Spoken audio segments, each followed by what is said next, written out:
This podcast is produced by the Portland Press Herald and sponsored by the Berlin City Auto Group. Experience easy, only at Berlin City.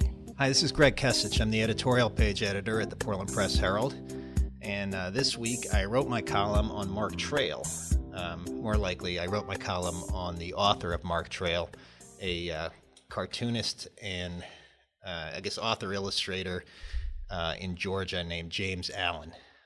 Writing a column, I have pretty much a choice of any topic in the world to write about every week, which sounds like a great opportunity, but I sometimes get tired of the things that I see, and I had planned a column about Governor LePage, and I felt like I wasn't very excited about it, and I've had this one kicking around for a while.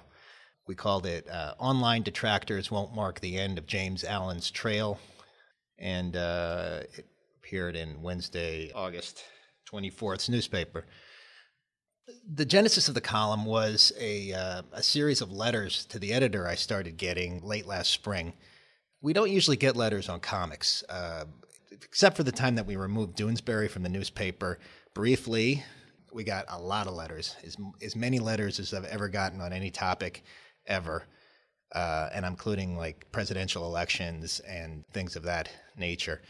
But we got a lot of angry letters about Doonesbury, but we started getting angry letters about Mark Trail, and people were complaining about the strip and complaining about him being down in a cave, and I hadn't really read the strip in quite a while. I used to read it to my daughters when they were little, and they really enjoyed it. They started liking the Sunday. You have to understand that he's a naturalist, the character, and the Sunday strips are lots of information about nature and different animals. And then the weekday strips are kind of a crime soap opera of him running through this forest, usually catching bad guys. Even though he's not really a cop, he's a nature photographer author. So the column starts like this. Dig deep in this newspaper and you'll find a window into another world. It's a nature preserve where you can be on a snow-covered mountain 1 minute and in a desert or by the ocean the next. It's a place where bears and wolves vie for territory with human predators who want to smuggle drugs or assassinate the president. And most amazingly, it's a world where a freelance reporter can make a comfortable living writing for a monthly nature magazine. Ah, fantasy. So anyway, it's a kind of a ridiculous strip. I'm sorry, James Allen. It's kind of a fantastical script. And I started getting these very angry letters, like, get Mark Trail out of that cave. Why do you still have this strip in the paper? We got one letter from a woman named Joan Herzog in South Portland who wrote, please, please, please let Mark Trail die.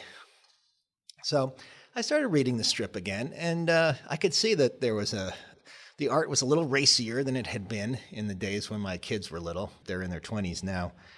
And there was a lot more tight-fitting clothing, and there was a scene where this very lovely woman passes out or is unconscious after falling in the water, and Mark is giving her mouth-to-mouth resuscitation, and she says, she comes to, and she says, "Are you married?" And he said, "Yes, I am." So put a stop to that relationship right away. And then I got an email from the author, James Allen, who was a little miffed, and he said, "I really would like to reach your readers and tell them, who I am."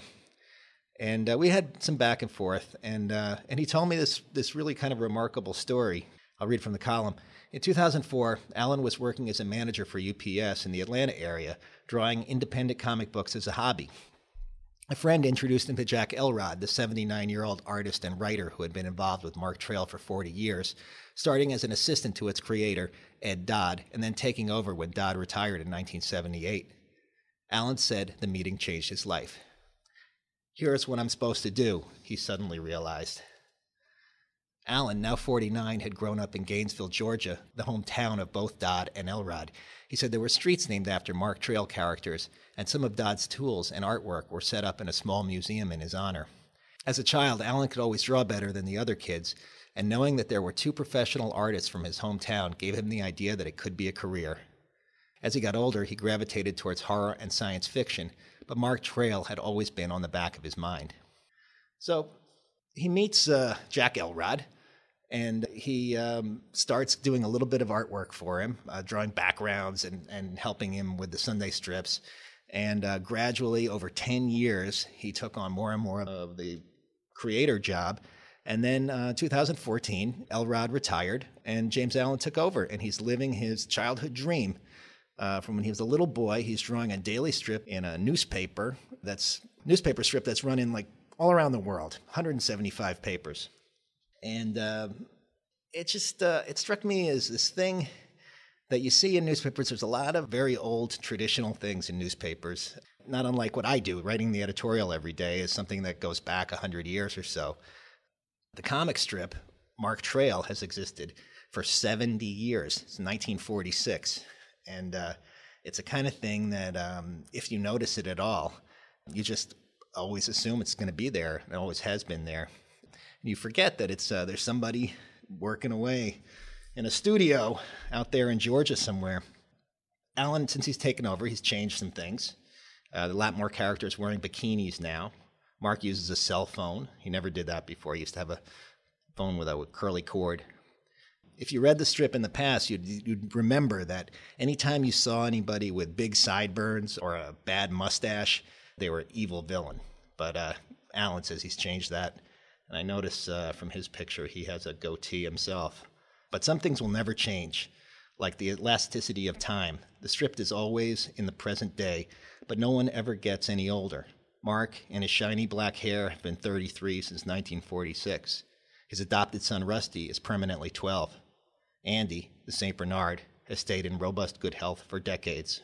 I got half a year older when Mark was stuck in that cave, but Allen said it only took 2 days in Lost Forest time. So, it was a fun column to write. I hope it was fun to read. This is Greg Kesich at the Portland Press Herald. See you next week.